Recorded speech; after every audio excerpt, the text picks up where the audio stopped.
I'm Gary Furr, and welcome to Looking Up, a weekly devotional that I'm doing during this time. Today, I want to talk about Memorial Day. It was Monday, Memorial Day of 2007, and Vicki and I were invited to come down and be part of the Gold Star family observance that day at the American Village, which is a wonderful place here in Alabama that is near the National Cemetery that is located here, the Alabama State Cemetery. And it was service that day, of course, in the midst of the Afghanistan and Iraq wars. And I went because a friend, Mary Nell Winslow, had invited us to come. She had come to me a few years earlier to collaborate with her on writing a song about her son, Ryan, who had died in a roadside bomb in Iraq.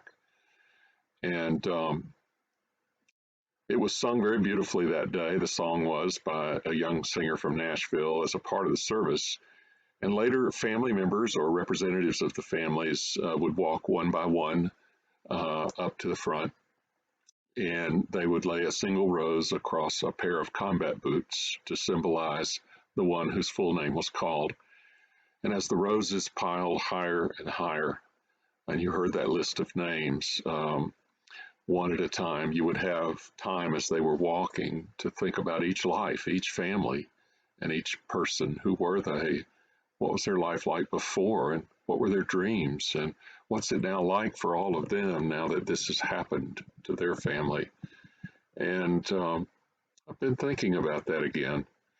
Memorial Day was originally called Decoration Day. It was a remembrance that was started around the end of the Civil War. There are a lot of stories about where it actually began. More than 24 cities laid claim to being the birthplace, but there's evidence that women's groups in the South organized these kinds of events where they would go and decorate graves, put flowers and things to mark the loss of Confederate dead. There was a hymn published around the Civil War ending in 1867 called "Kneel Where Our Loves Are Sleeping." And it carried the dedication to the ladies of the South who are decorating the graves of the Confederate dead. You know, whatever people thought about that, grief is a universal truth on all sides. And Memorial Day was officially proclaimed in 1868 by General John Logan of the American Army to be observed that year on May 30th, when flowers were placed on the graves of Union and Confederate soldiers at Arlington National Cemetery. You know, to a parent whose child has died, nothing can ever give complete comfort.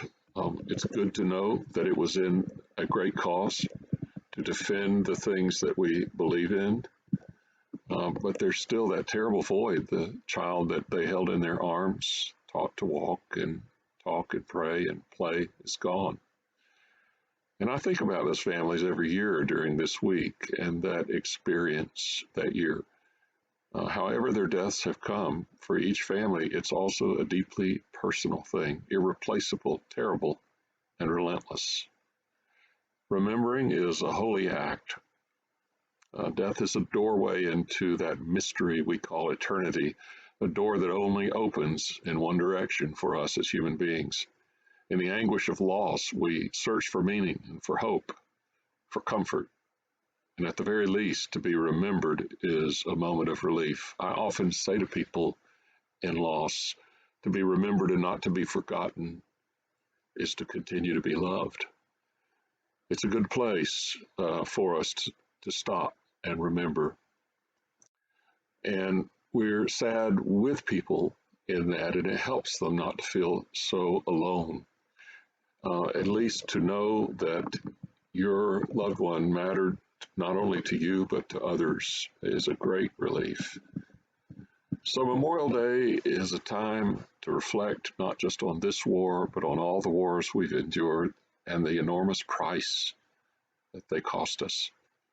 I really miss my World War II veterans and Korea War veterans, because if they had seen the way we are at each other in our country right now, and people walking around threatening one another when we should be pulling together, they would just shake their heads because they knew all too well the terrible sacrifice that it takes to get through conflict and hardship.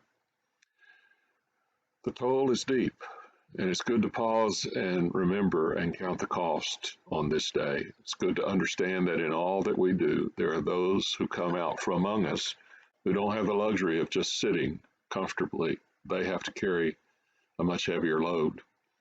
And I'm reminded to pray a little harder for peaceful solutions, to be slower to get angry and quicker to forgive, and to pray for safe returns and good outcomes and intelligence to prevail over impulse and rage, that we might have healing and effective grief, and for a more thankful heart, for emotional restoration, and to appreciate people who do the hard work of democracy wherever they are. But most of all, I've been thinking this year about widening out my Memorial Day time a little bit more and think about this war that we're in against a virus that is taking some of our brightest and best, 91,000 as of today, and too many people that we love and cherish leaving us. It makes no distinctions between political parties or class or financial situation.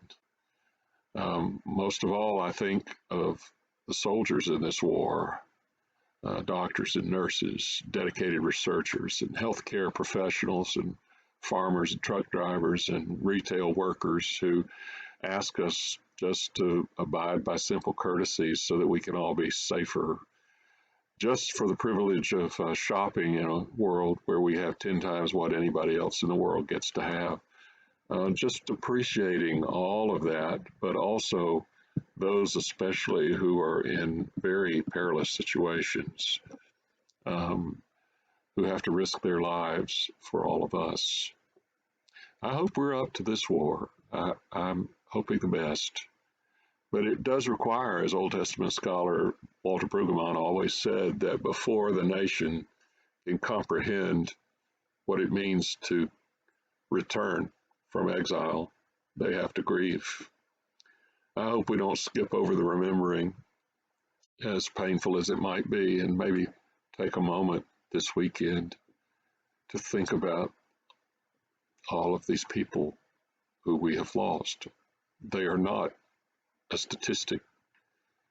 There's 91,000 people who lived in a home, who were loved by a parent, who are missed by a spouse or child or grandchild. Let's think about them, because there is also joy in the remembering as well as sorrow, and you don't get one without the other. If we have no parades this year, let's not let it keep us from remembering and honoring and mourning and giving thanks. And let's be grateful for every act of sacrifice for the greater good, no matter how small, and ask ourselves, what am I doing to contribute to the greater good? I hope you have a wonderful Memorial Day weekend. I hope you will be safe and your family safe. I hope you'll join me again next week. Join us at Vestavia Hills Baptist Church in our online services on Wednesday evening at 6 and on Sunday morning at 10, but they are also recorded so that you can watch them at other times. And may God bless you and strengthen you, and may we never forget the love of those that we have lost.